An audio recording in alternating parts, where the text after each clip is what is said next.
Hey, this is Mo Lunsford at Union Grove Lumber Studios. And this is the Shed Geek. We want to welcome you to today's episode. Okay, welcome back to another episode of the Shed Geek podcast with a familiar friend joining us today in the studio. Peter, many folks already know you. They've probably heard you maybe on here, but introduce yourself, maybe a little bit about like what you do and what this new adventure is. Sure. My name is Peter Miller. I have a couple of different hats that I wear. First and foremost, I'm a dad and a father. And I love that role that I get. But what's related today to this podcast is something we're going to talk about is a shed sales summit. So what do I do? I have 7 different shed lots across Florida and Georgia that run and operate. Juggling multiple employees, being able to help them out, but also what I love doing is selling sheds, selling carports. So I run those 7 shed lots, and then last year we started a venture called Making Sales Simple, which is an online sales training program. One of the things that we found out having 7 shed lots is you can't be everywhere at one time. And turnover is going to happen. And so when you have new employees come in, you need to train them the way that you'd like them to be trained and being able to sell. And some of the times you have somebody come in that has never been in the sales industry or has never been in the shed sales industry. And so we created Making Sales Simple originally with our shed lots in mind. We have some business partners in the furniture side of things as well. We were able to take that and plug and play every single one of our employees into that shed sales training. And that turned out really well. We opened that up to other people last year, and that has gone very well. We're very excited where that's going to go in the future. But then last year we were talking, myself and Peter Boyles, my business partner in the shed lot, and we were wanting to be able to create something. As you know, there's the Shed Builder Expo, which Marty Boltrus does a wonderful job being able to get so many people together. You have Sam Byler, Sam Baster, the notorious. That's right. I had to put that plug in. He owes me $20 later on that. But he does a great job with the shed haulers, the shed hauler bash. I got the opportunity to go there this past year. I believe it was in March. There in Salisbury, North Carolina. And so we were talking last year even about creating an event so that we could have people that are in the shed sales side of things be able to come together and not just make it half-hearted, but something where you're going to learn from it. You're going to come in, you're going to get education for one thing, but as you know, iron sharp with iron, you can bounce ideas off of somebody, and sometimes you won't even have thought of something that you do when you're in a group. So there's going to be networking opportunities. We have an opportunity for some keynote speakers coming in and giving some different talks to the people that will be there. And we want everybody to be able to attend who's in the shed sales side of things.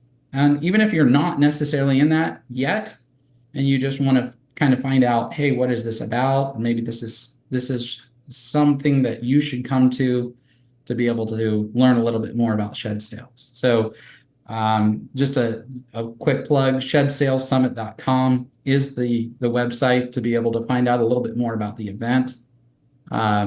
But that is what has been happening kind of in my life as far as work related in the past year. That's awesome, man. I think it's great. Love obviously going to the expo. It's like a big family reunion every time you're there.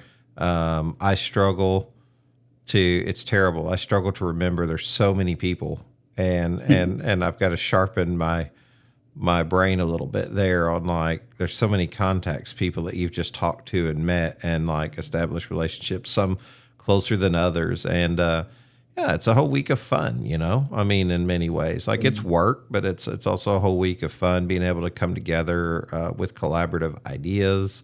You know, attend the NBSRA the day before. I always enjoy that. So it's just kind of fun, and it was a blast going down to the Shed Hauler Bash there in North Carolina. I mean, you got to chat for a little bit while we were there, and they always put on a good show. The competitions are always great, and the haulers are always excellent. You know, they've had a rough year. You know, they need some prayer. You know what I mean? Like they work hard, and they've had some things come along. Those of you who watch the, you know, Facebook page and things like that, you're aware of those. But a lot of times I just look at like the haulers and I brand them in my mind something that whether they are or not, it's just, you know, hey, just some good dudes, just good hardworking dudes that are like salt of the earth, family guys that in most cases that are just, you know, don't need all the attention. They just grind it out, do the work, and they, you know, just work hard, man. Those guys are some of the hardest working guys I've ever seen. So, yeah, it's excellent. Well, I mean, it just, you know, it begs the question, why is there not a Shed Sales Summit? Why is there not something available, you know? And I think there's a few things that either are or have tried to get off the ground, but it's just excellent more than anything, whether it's one or two or five of them, that it's being paid some attention, you know, because the shed seller oftentimes feels like they're on an island by themselves. I'm paraphrasing here things I've heard, and I'm even testifying to things I felt. You know, when you're sitting at the shed lot, a lot of times it can be very boring. And if you're not picking up a trade publication magazine or listening to a podcast, or not even if it's not even our podcast, you know, listening to other podcasts and sales podcasts, you know, to sharpen yourself or get better.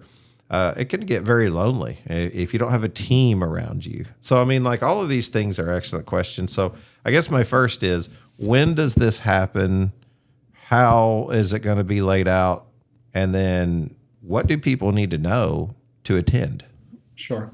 So it is going to happen on Wednesday, September 25th from 8 in the morning to 10:30. So if you've been to the Shed Builder Expo before, they have sessions in the morning before the actual expo opens up. So this is the time slot before the opening of the first morning. So what do they need to know? If they're planning on going, I recommend going on shedsalessummit.com and going on there and getting your tickets. They are a limited amount of tickets just because we don't have a massive hall to be able to put the thousands of people that do show up. So it is a limited amount of room, but they would go on, get those tickets, and then make sure that they get there early. The networking part of things is going to happen even before the 8 o'clock kickoff. You know, you got, I'm sure, some coffee and some donuts there in the hallway. You start building those relationships there. And then there's going to be some speakers to start off. We have some of our sponsors that are for this event. Say JMag is going to be there. We also have Shed Suite, and we have you guys, Shed Geek, and then Building Hero is also going to be involved in the sponsorship. So there's a multitude of different companies that are involved in this Shed Sales Summit by way of support. But those guys are industry leaders. I mean, anybody who's in the shed world, if they don't know of these guys or Shed Geek podcasts, be like, are they hiding under a rock or something like that? Hey man, appreciate the plug. I'll give you your $20. I'll send that. And I got $40 already. Hey, that's not necessarily sales, but friendships are worth a huge amount of money. And I'm kind of going a rabbit trail here. No, you're but, good. I would say friendships worth, you know, if you ruin a friendship over money, then you're the loser. Oh man, friendships are worth that should way be more that should be on like a board somewhere in a picture frame, some hanging somewhere. Are you ready to elevate your shed business to new heights? Your pathway to success just got a whole lot smoother with ShedSuite's innovative marketing platform. At ShedSuite, we like to think we understand the shed industry at least a little bit. And over the last 7 years, we've been building awesome software for shed businesses. We focus first on building easy-to-use software to help you create and track orders, like the point of sale and after the sale order fulfillment. And now we're excited to announce our full-feature CRM. All things pre-sale, like prospecting and follow-up, all to empower your shed company to market better and sell more efficiently. Our platform empowers you with a marketing toolkit designed to amplify your online presence, engage your audience, and drive sales like never before. Enjoy the ease of conversion tracking, email marketing, centralized lead communication, and so much more. Oh, and guess what? It even comes with an iPhone and an Android app. With ShedSuite's marketing platform, crafting and deploying effective marketing campaigns is a breeze. The advanced reporting functionality allows your team to analyze real-time conversion data so you can make informed decisions and watch your business flourish. There's no better time than now to join the community of shed business owners who are scaling up with ShedSuite. It's time to turn your marketing efforts into real trackable results. Visit shedsuite.com/marketing to get pricing, explore the features, and book a demo. ShedSuite is committed to building top quality software to empower your shed business to thrive. Be sure to stop by ShedSuite's booth at this year's Shed Builder Expo in Michigan. They'll be at booth 521. That's 521. I multiple reasons why I enjoy this conversation. One, I always enjoy, me and you have talked before. I was down in Georgia, got to stay on your lot, went out, ate some breakfast. I always enjoy that, man, when you can break bread with people and just build that relationship. It really means a lot. And we first met, I don't know, a couple years ago, whenever, these ideas were just conversation pieces. And that's an example of like how they turn into real life, because it starts with an idea, and then, you got to implement something. But I'll tell you why it's selfishly super imperative for me to see these things work and happen is, now that we've sort of engaged into that marketing world and created that agency, man, we love it. We love what we're doing. I'm working with Dylan. Many of you guys know him. You talk to him. If you're working with us in some capacity, we launched this thing, Peter, not knowing what to expect. I think we're over 40 clients now, nearing 50, and we're excited about that. But let me tell you, besides plugging, the success that we've had, let me tell you why it's super important is because if you're bringing leads in, there's one thing that we always ask the client is like, what does your sales process look like? And that's why this is super important because, there's a lot of things you can do. You've heard the old phrase, you can lead a horse to water, you can't make him drink, Right. Like even if you bring them the leads, you can't make them sell. You can't make them do the phone calls, the texts, the emails. I mean, you can build out automations and all that stuff. But when it comes down to just organic sales, just being a salesperson that maybe follows a CRM that keeps up with their leads. But even if you're not doing a CRM, just like, is this part-time for you? Is it on the side? Are you dedicated to the craft? Are you trying to better yourself and your company and those affiliates around you? Like, that's why these things are super important. And it's not by any fault of anyone. It's not like anyone's done anything wrong. We just haven't really seen that sales side develop. So like, this is awesome, dude. Like it's great to see that, people have a committed process, to come in and learn more about what the sales process. You might come in and have never sold anything in your life. Right. And that's actually sometimes the best route. I'll put it this way. I had a guy start at one of our locations, had never done sales before. He started as a delivery driver, and one of the other days was the salesperson's day off. And so guess what? He got plugged into that sales role. He got multiple sales, and then he got that first rejection. The customer didn't buy.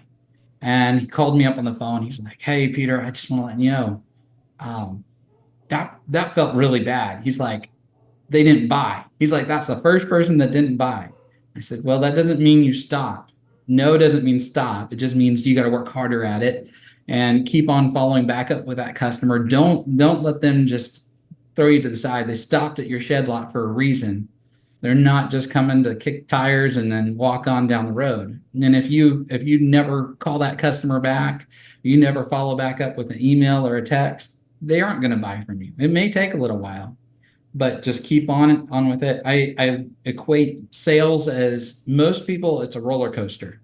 They have really high highs and they have really low lows. Oh man, for sure. Do is bring it a little bit more even and keep it on a upward trajectory. If you're watching the Shed Sales Professionals page on Facebook, you'll have people say, "Hey, are you in a slump?" And I said, you got to go back to those basics. You got to start back at what you know works and keep on working those same exact things, because falling into that rut of I call it complacency. You know, oh, they'll come in if they want to buy. That's the wrong attitude. Mindset, all these things that we know as keywords in the sales industry, you know, that, hey, you got to make sure you're going into this when you wake up in the morning, that you're going to sell more sheds. Those are all things that truly work.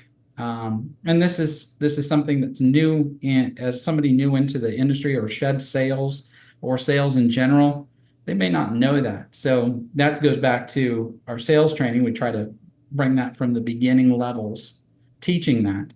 But then you go to a shed sales summit here at the Shed Builder Expo, and you find out that that's not the only thing. There may be other more in-depth things that you can do other than just the basics. Basics are great. Don't get away from those. But hey, maybe that objection that somebody gave to you, you got stumped on how to overcome that. Well, people that have been doing it for years and years, they can come alongside you and say, "Hey, this is how I've done it." And then you go back and you get to try it. And I'll continue that story that I was telling you about this guy.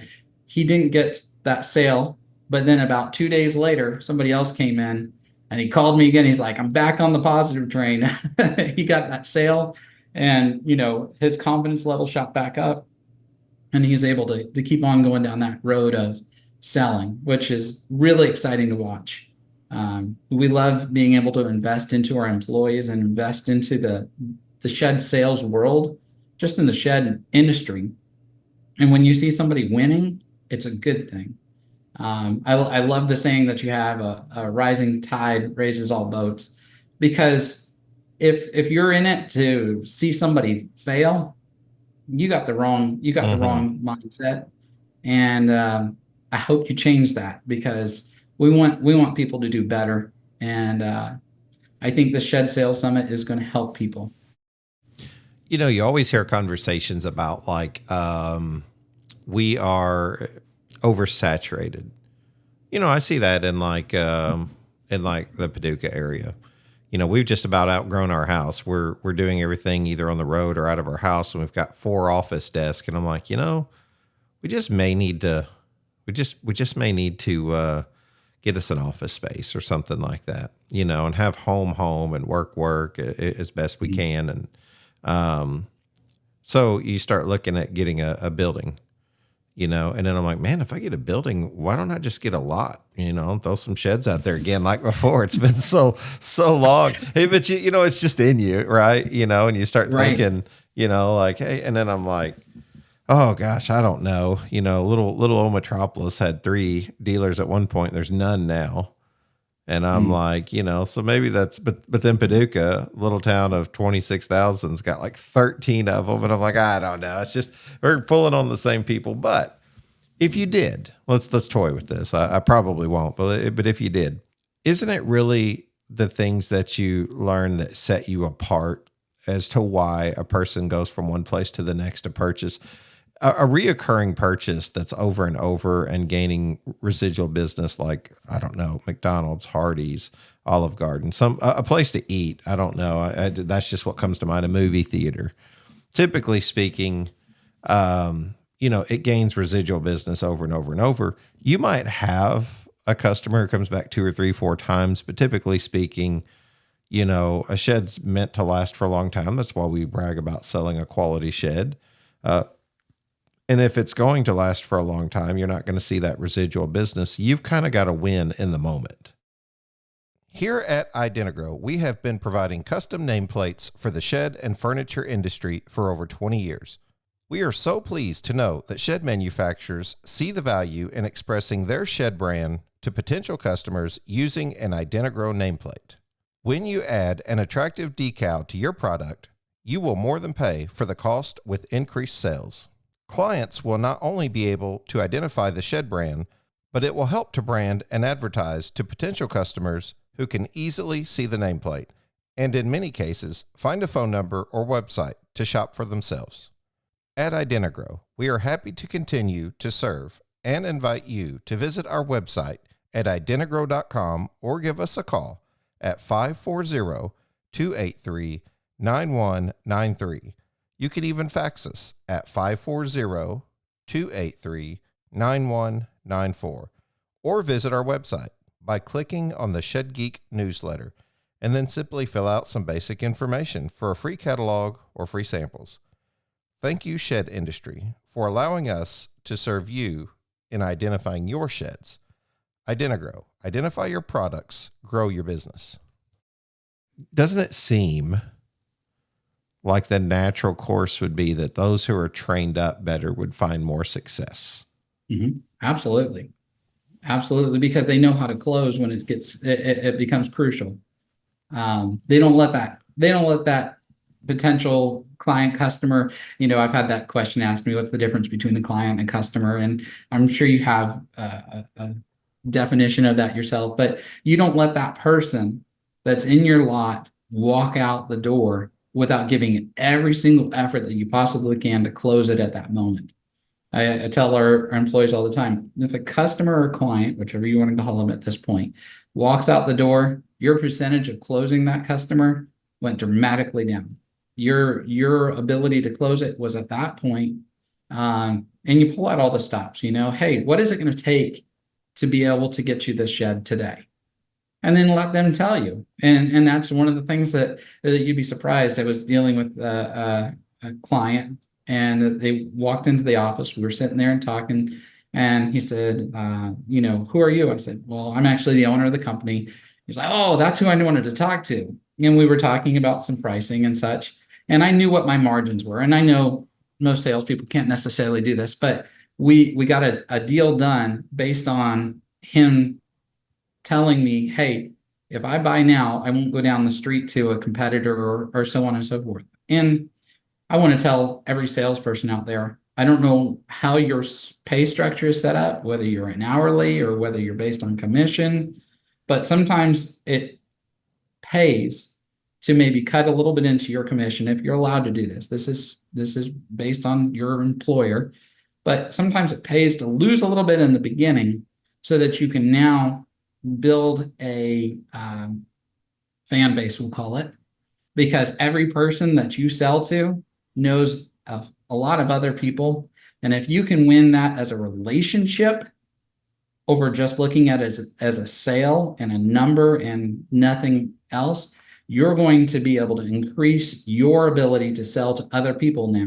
So I like saying that sales are not about numbers. Sales are about relationships. And if you build your relationships right, then you're going to end up with more sales. Now, I know we're making money at this, but build those relationships. I talk to other people that walk into the office that I've been at for years in the past, and we strike up a friendship. It'd be like, hey, how's your sister doing? And we kind of like a family reunion just with our clients that we've talked to in the past.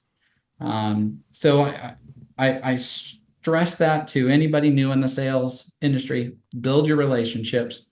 It'll help you in the long run. I certainly remember, working in customer service, for 10 years, but sales and customer service can have some very different nuances to them. You're always in customer service. You're always trying to service the customer, I guess, in whatever respect. get them the right shed, make sure the delivery works after sale. You know what I mean? Like make sure that everything went well. If they're paying on finance, then figure out their payment, structure, make sure that that's going well. They feel connected with them. If they're on, rent, make sure that they understand the fees and how it operates and what to expect long-term. And, but I can certainly remember being like, you talked about like that high emotion, low emotion. And like, I never will forget the customer that came and stood at the door, when we had the 3 shed lots here, and the customer stood at the door and basically had came in the day before. He comes back and he's got 1 foot in the door and 1 foot out. And he's kind of standing there, and it's real simple. He's like, hey, this is their price down here, and they're beating your price right now. So unless you can beat that, we're going to go down here and go with them. And I just remember that moment of maturity for me at that point, that I was like, sir, if we can take the time to slow down and compare apples to apples, then I feel confident that I can beat their price. But you got 1 foot in the door and you got 1 foot out. You know what I mean? So like, I could tell he just wanted the answer, and you have a short amount of time to build those relationships sometimes, because they're looking at it as a temporary and a quick, relationship. This is like a 20-minute conversation. I don't want to be your buddy. I want to get the best price. I want to get the best building. And I lost that sale. And it was a big time maturing moment for me to realize that I just wasn't going to sell myself short. Right. You know what I'm saying? In order to get this customer, it's like, no, we have to do this the right way. Cause like you may be happy with that shed. You may be disappointed. I don't know.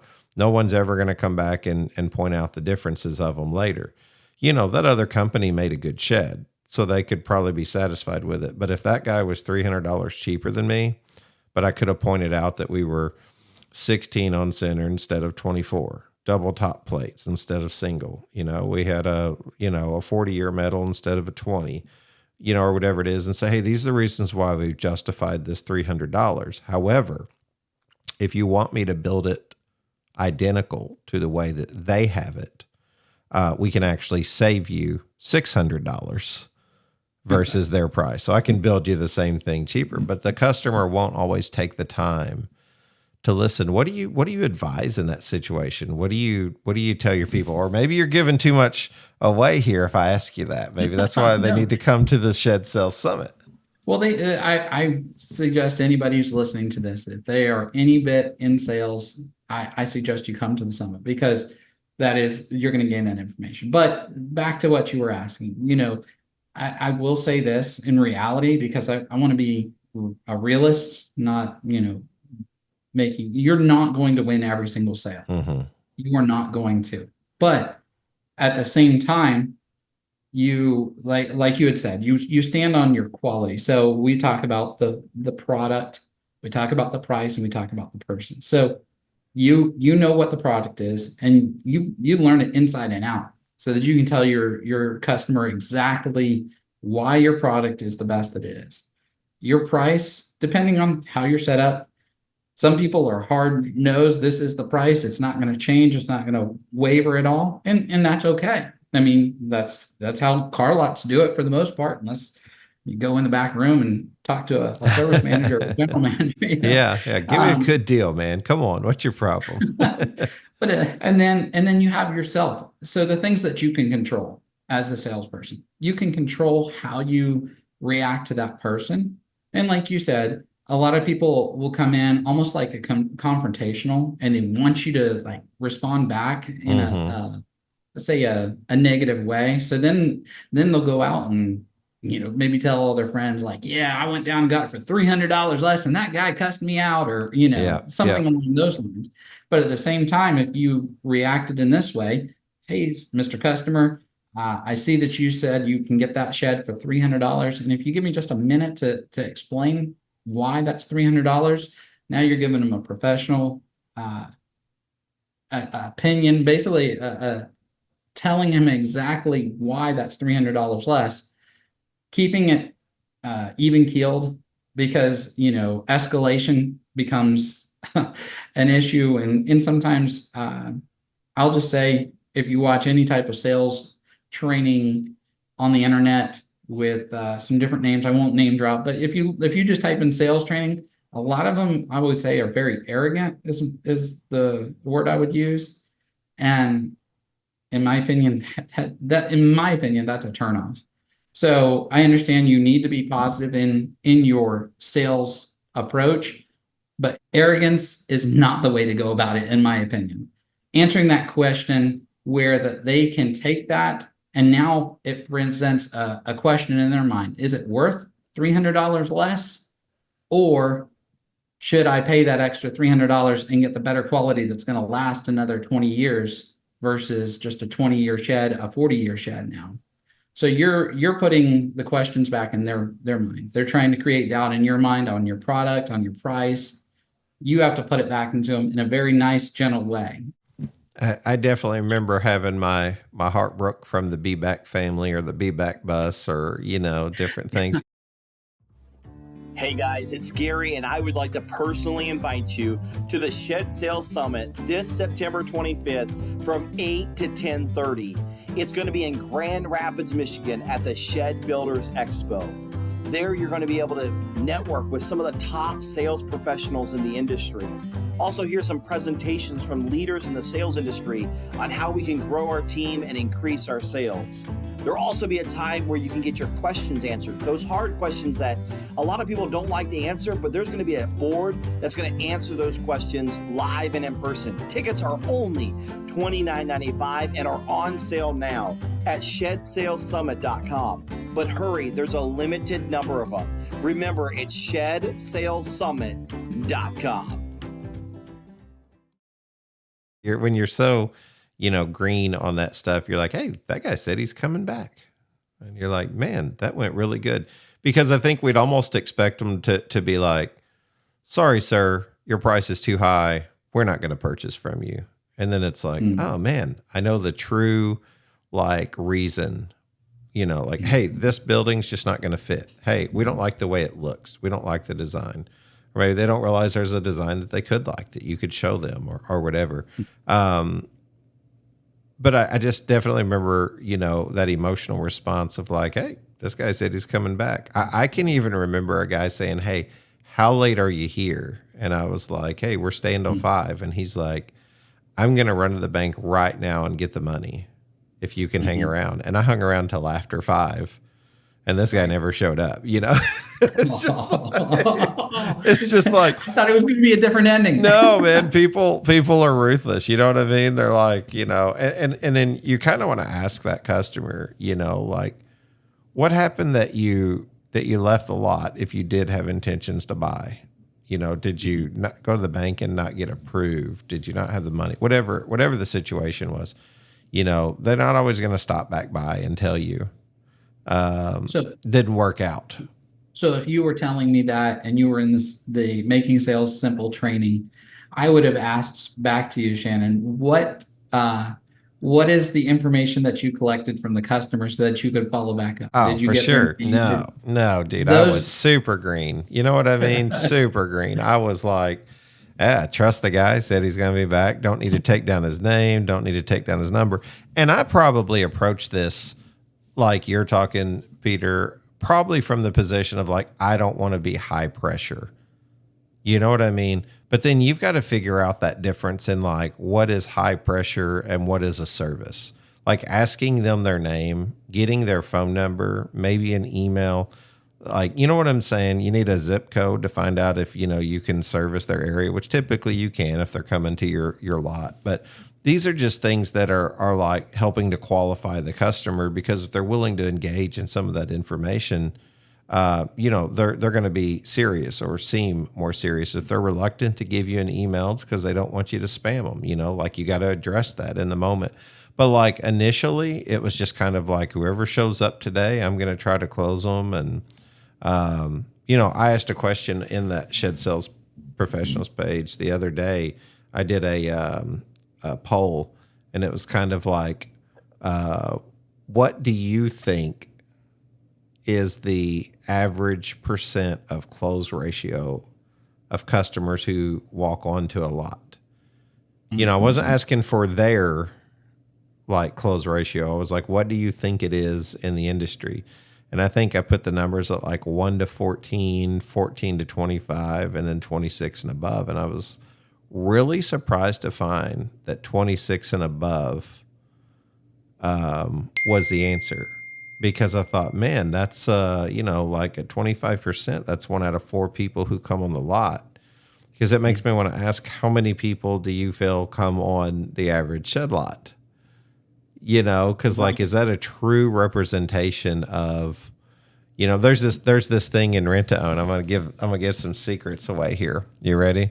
There's this thing, Sure. now, I mean, I recognize that now we are, working in the RTO world. But when I worked as a rep, there was always this internal joke that it was like whatever the company suggests they're doing in RTO, you can typically divide it in half, it seemed. So if you had a meeting or whether they solicited you or vice versa, it was like, well, hey, we need to know how much you do in rent to own a year to kind of, navigate what expectations are. Are you doing, 5 million or 20 million or what do you know what I mean? 1 million? What are you doing? Usually, as a posturing, it seemed like a lot of times it was easy to be like, well, we do, 4 million. It was like at the end of the year, you're like, well, you did 2 million. So it's like a lot of times you want to just say, maybe something better. I'm not accusing everyone of that. It was always kind of a little running joke internally with RTO. But don't you think people do that whenever they come in to purchase as well too? They like put on the mask of like, I have more skin in the game of this, and you've got to work to uncover the truths. Yes, but you got to do it. This is the political you got to navigate without making that customer feel like he's a liar. And one of the things that's funny. One of the things that we try to teach our employees is the employee will tell you, like in your case earlier, I'm going to go to the bank and get the money. Okay. So early in your career, you didn't get the name, you didn't get the number, you didn't get those ways because you believed him. Yes. You believed him. So I understand that they want to posture themselves to say, oh, well, I can cash as king. I can write a check for that today. Yeah. Okay. Well, you said you can write a check for that today. Let's get that checkbook out right now. Now you're calling their bluff. Oh, well, I need to talk to the wife. She's the boss. Yeah. Okay. They throw out an excuse or different things like that. So pulling back those layers of the onion or the customer that they put a facade on, they make them sound better. I mean, I think if we're all being honest, every single person to a degree does that. Not many people come out and be like, yeah, I'm this. They'll say, oh, I'm this much better, and it's the humble side of things. It's really hard to find somebody who's truly humble. A lot of times humbleness is put out there even as a facade. They want to act like they're humble, but they're just doing it to be able to say, oh, no, you're really not that type of person. You're really that much better, just to get that. So back into the sales side of things, I would say that reading people quickly is a good attribute of a good salesperson. Mm-hmm. Reading through the baloney, reading through all the things that they may say. I mean, if you start talking to somebody, you find out this isn't sales training 101. You find out who's the one who's going to make the decision early in that conversation. So that way you're not wasting your time with, let's say, the wife or the husband, which we know, I mean, statistically, the wife makes the decision a lot of the time when it comes to the purchase. But there's the occasion where it is the guy, and you need to figure that out pretty quickly, early in the conversation.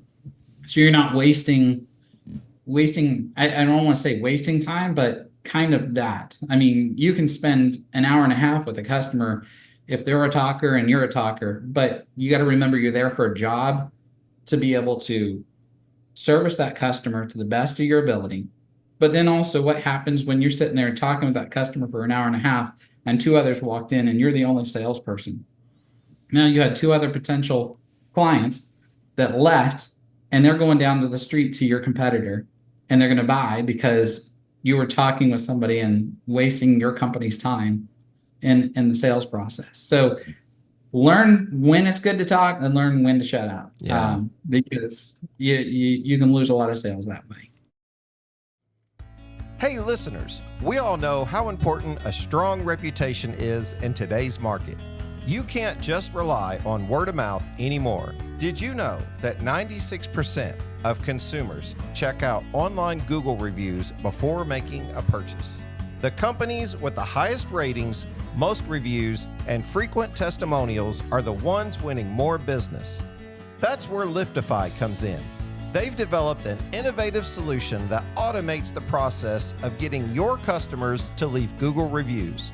For companies like TruePoint Backyard Builders and Newhouse Outdoors, they've quadrupled the number of reviews and generated more web traffic, leads, and true net new jobs, all by improving their online reputation. Want to boost your online reputation? Give them a call at 463-217-0032 or visit Litify.com to learn more. Mention the Shed Geek for a special offer. Have you guys addressed like what I'm going to call the cynicism that becomes part of the salesperson's process unknowingly sometimes? I'll give you an example. I have been around salespeople who have made it a point to correct the customer time and time again. You almost become cynical in like, you know, being told no so much. No, we're just not interested. Oh, I'll be back. Whatever it is, you don't get the sale. Your close ratio is down around 19%, or maybe it's up around 45%, or whatever it looks like. But you get a no. You still get some no's. Like you said, you can't win every customer every time. And I've seen guys that like almost want to prove the customer wrong. You know, like, I can build it cheaper. No, you can't. No, you can't. And like sometimes, and I'm guilty of this, like I think a lot of people are, you can get caught up in your feelings, and you can sort of grow into becoming a cynic whenever it comes to like your approach with customers. Have you seen that? And like, what's your advice for like that situation? So like we talked about the roller coaster emotions, your personal life or even your work life, what just happened with the customer before or what's going on. You have to work as a personal habit of being even keeled across the board. If you let every emotion, whether it's good or bad, affect you to the point where it's going to affect your sales, I don't know if you want to call it pitch, but it's a negative thing in my opinion. You want to be able to take any customer, whether it's easy customer, an extremely hard customer, as we would call it, not in front of a customer, but the know-it-all customer. But you need to be able to hold that customer and shape it. Stroking somebody's ego when they're a know-it-all customer is sometimes the easiest way to be able to get the sale. Taking that customer and this goes back to reading the customer. Okay, so they walked in, you read them within 30 seconds to a minute. Okay, this person wants to be the know-it-all. They want to be right on everything. Maybe they have something to prove to their wife. Maybe they have something to prove to their kids or something along those lines. You sitting there and saying, well, yeah, it actually is 16-inch in center, not 24-inch in center. Well, I know my construction materials. Okay. You don't have to point them out on every aspect of it. Making your job is to make that sale.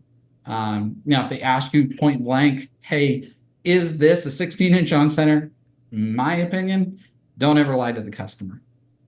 Lying just digs you into a deeper hole. You're never going to win on that point. But you can be very political with a potential customer, and you can get that sale just by learning how that customer acts to your information that you give to them. I feel like we've went through all of the emotions of the sale and tried just about everything. Read a lot of books, listened to a lot of people. I remember there was a time, maybe you'll like this, Peter, I don't know. I remember there was a time where a customer would come in and like the first thing out, and this was salesy stuff. I was like, hey, you must be here for a good quality vehicle today. I noticed you drove in a Ford truck.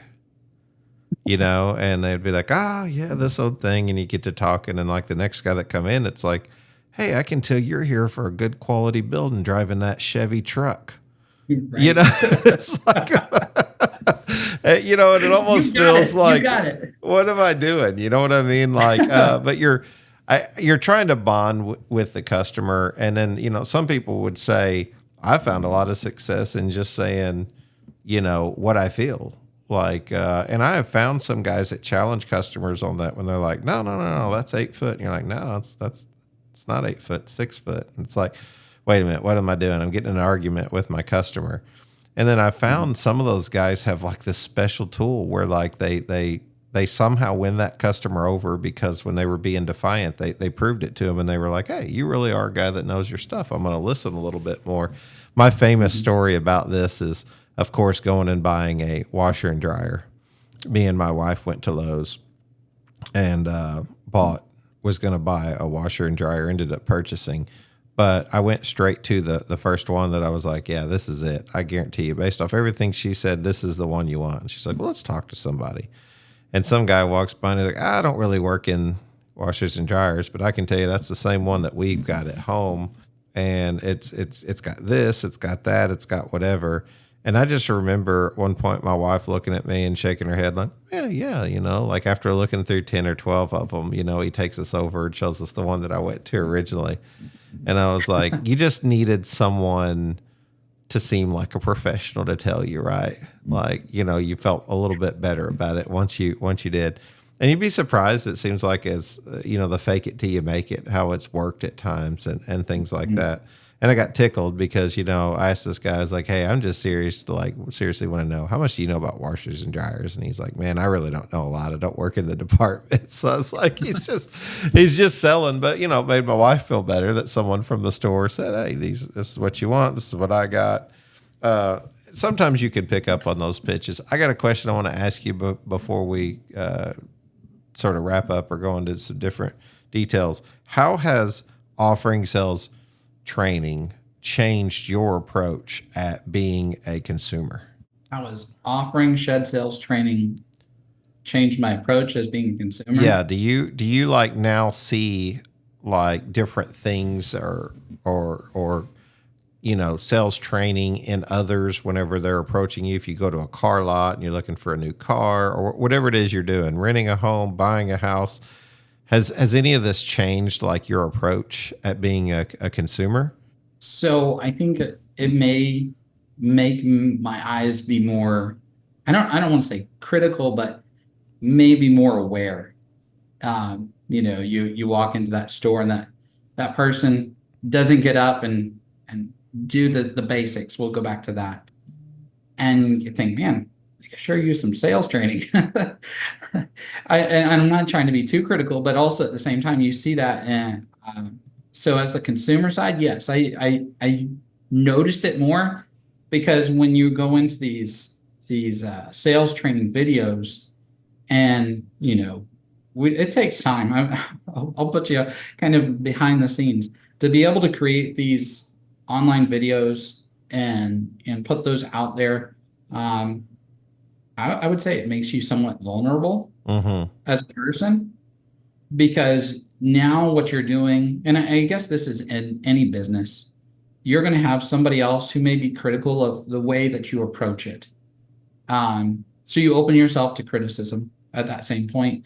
And so what does that do for your, I don't know if you want to call it self-worth or anything like that, but when you get criticized for something, sometimes it I don't know how you can't.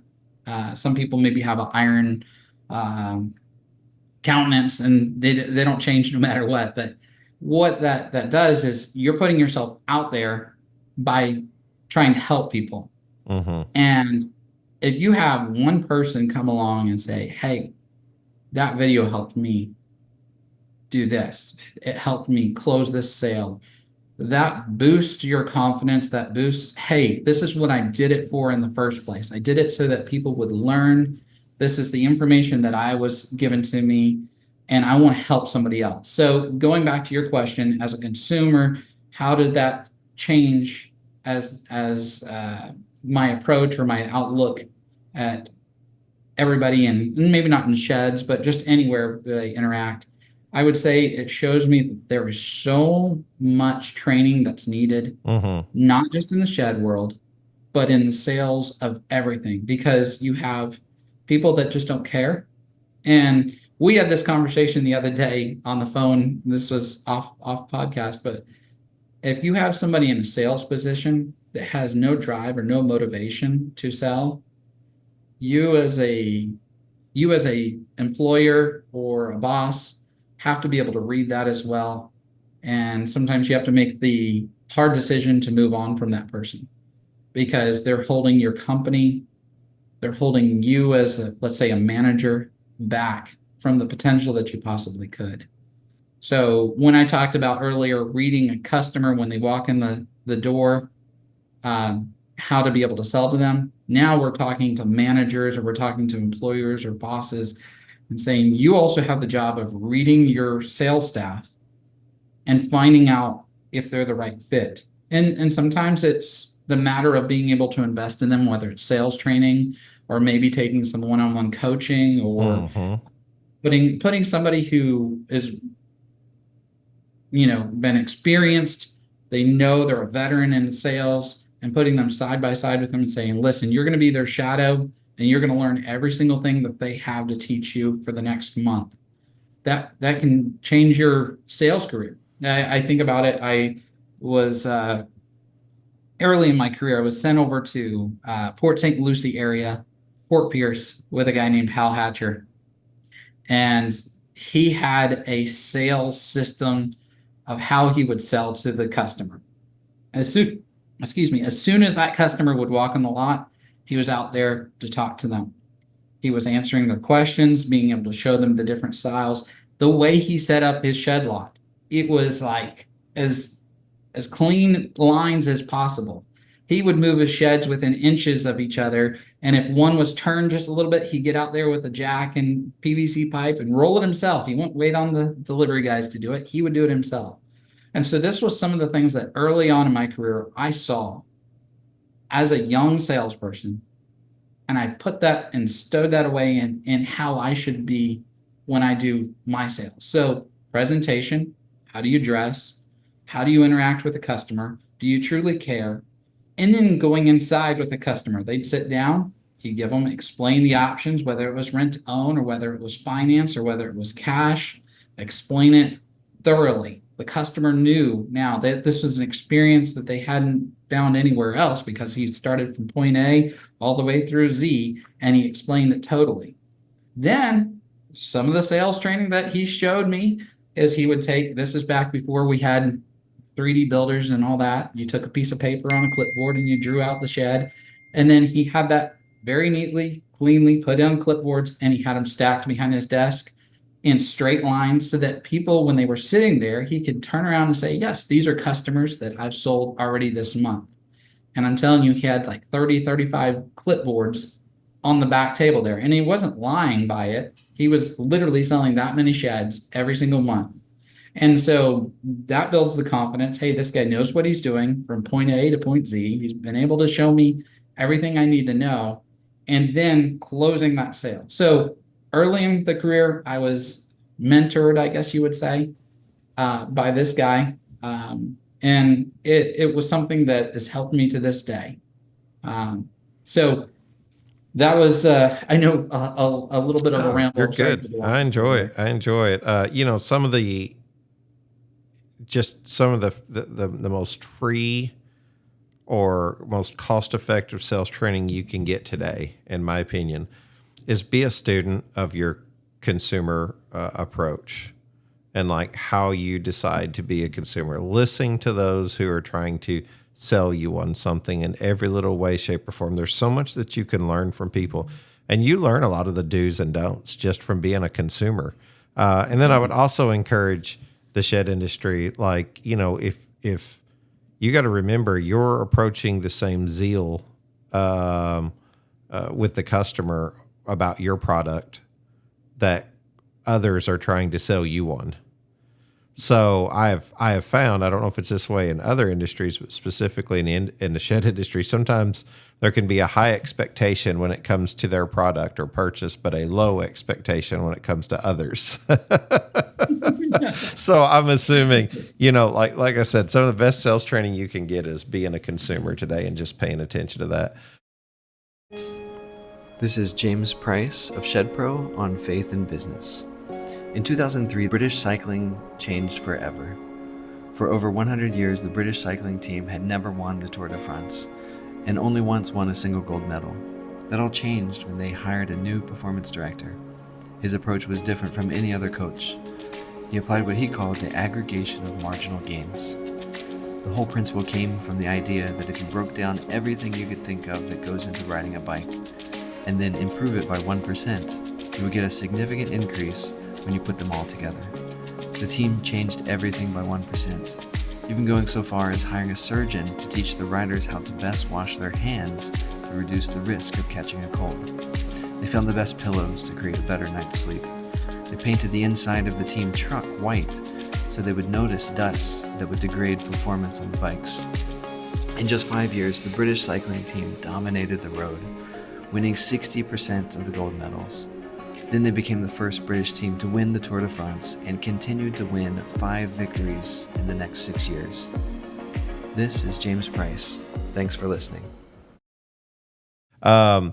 Peter, you guys are awesome. You're going to be doing this Shed Sales Summit at this year's Shed Expo in Grand Rapids, Michigan. You're doing this on the 25th, Correct. which is a Wednesday, from 8 o'clock to 10 o'clock. You've got limited number of seats available.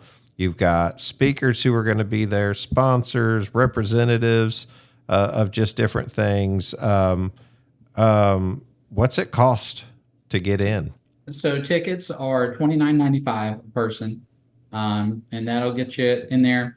One of the things that we were able to do is those who sign up for the tickets, they also get a free month's sales training for Okay. making sales simple. Awesome. So you sign up, you would be able to get a month free of that sales training. You know, this doesn't fit everybody. I guess I'm more honest than I most people would be, but I would say sometimes online sales training is good for people, and sometimes that personal coaching is the way to go. We did making sales simple and that sales training because we can't be everywhere at one place at one time. But at least you get that opportunity to see, hey, what's this all about? But going back to that Shed Sales Summit, you nailed every single aspect there.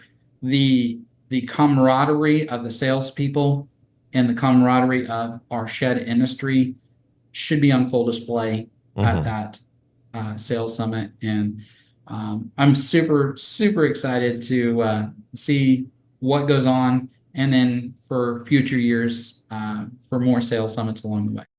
And if you're going to the expo already, guys, what's it hurt to go ahead and get some sales training? Send your team, even if you don't want to go. Send your team in there.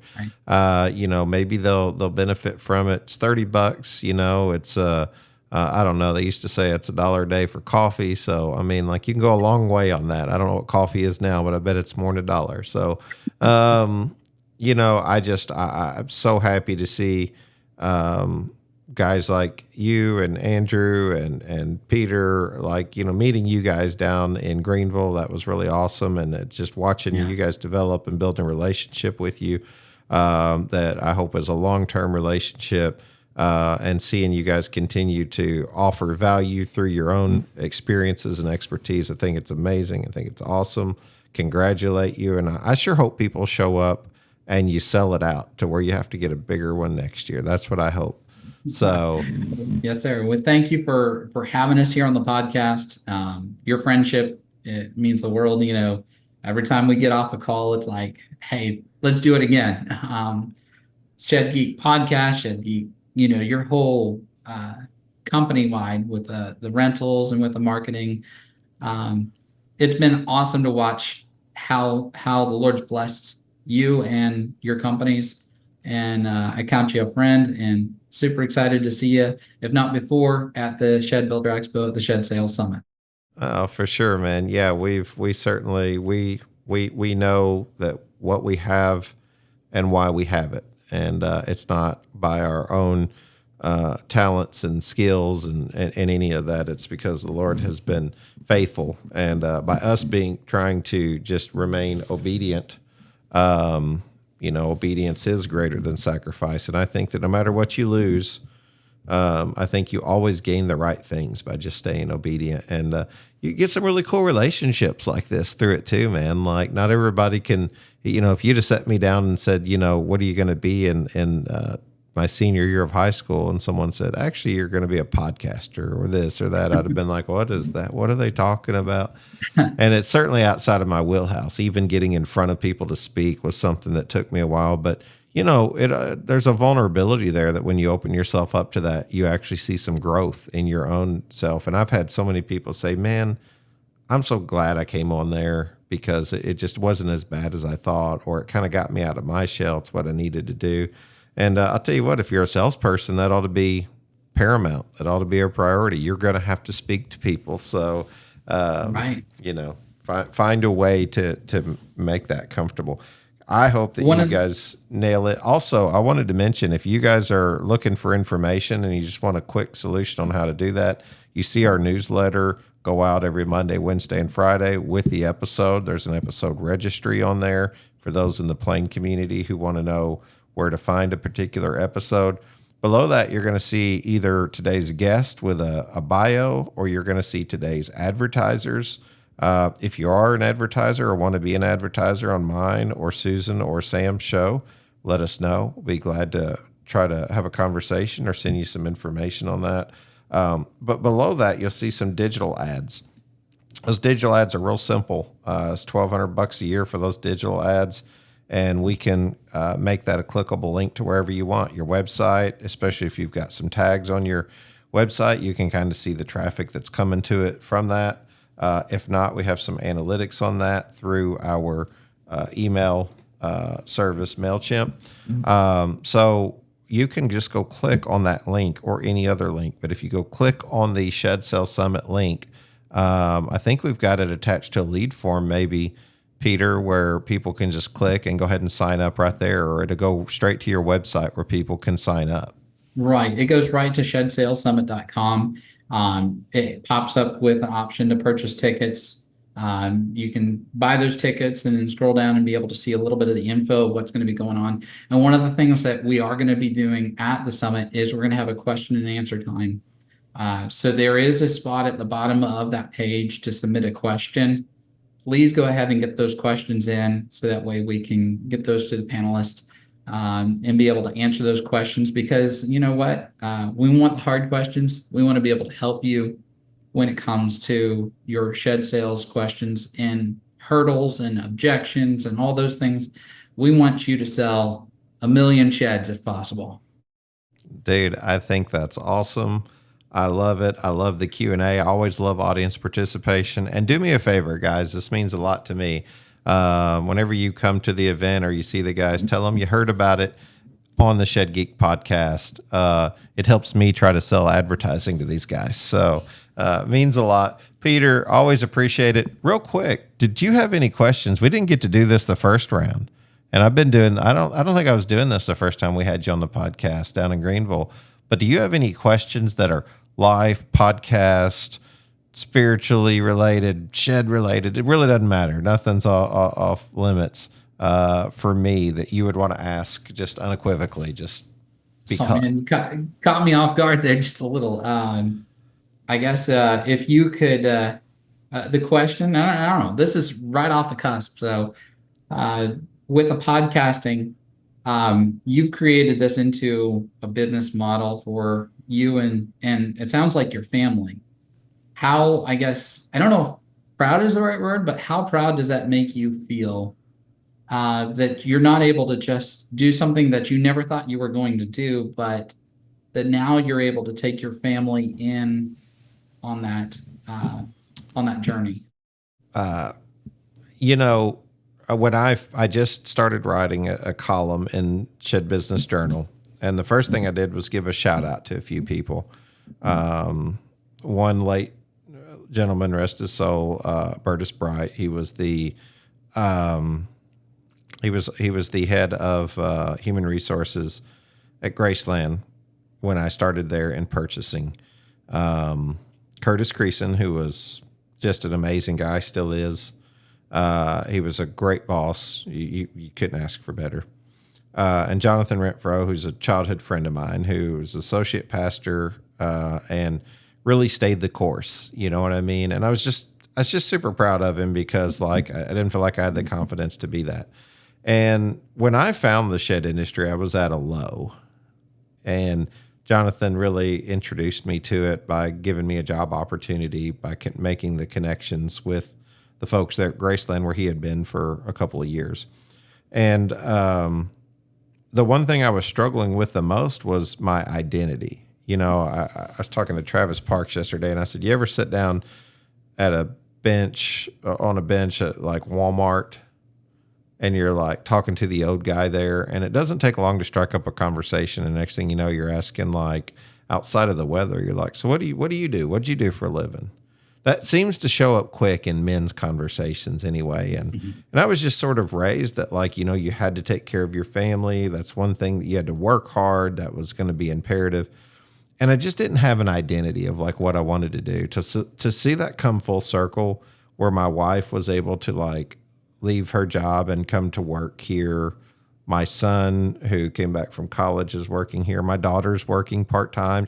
I used to see families who could do this. I especially see it now in the Anabaptist communities where they take their whole family and I envy that, you know, to be able to do that. So my family is my everything, you know, and to be able to spend time with them.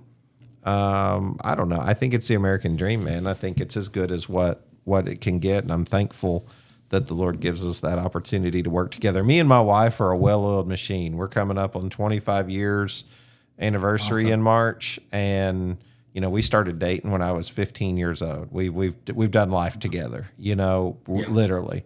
And, you know, I hear guys say, I couldn't work with my wife. And I'm like, man, I couldn't work without her. You know, like we enjoy each other's company, you know, and we work well together. So anyway, dude, great question. I've never had that one, and it means everything to me. I need to do a podcast with just my family, just to like introduce, you know, them to people who don't know, because they're some of the most awesome people. So, Right. Appreciate the question. Always appreciate your friendship, conversation, relationship. I can't encourage people more to go to the Shed Sales Summit. I think it's going to be excellent. I think we need this. I think from small companies to large companies, I think that we see that there's a vulnerability there and that you guys are working to fill the gap. And I think that's awesome. So, Peter, I know that you're a pastor's son, right? So I think I can ask you to pray. Is that okay? Like, are you comfortable with that? Absolutely. Yes, sir. All right. Pray us out of here today, man. Let's pray. Dear Heavenly Father, we do thank you for your ever continuing blessings on us. Lord, you're a good God all the time. And we thank you for giving us the desires of our heart, being able to do the things that we love. But Lord, that we would be able to bring you honor and glory in everything that we do. We pray, Lord, for the events coming up the rest of this year, that you would have your will and way in those, and that you would give us a good rest of the week, and that we would honor and glorify you with every action that we take. We love you, Lord, and we ask this all in Jesus' name. Amen. Amen. Amen. Appreciate you, my friend. I appreciate you. Thank you. Hey, this is Mo Lunsford in sunny Union Grove, North Carolina, and we want to say thank you to all the guests and listeners.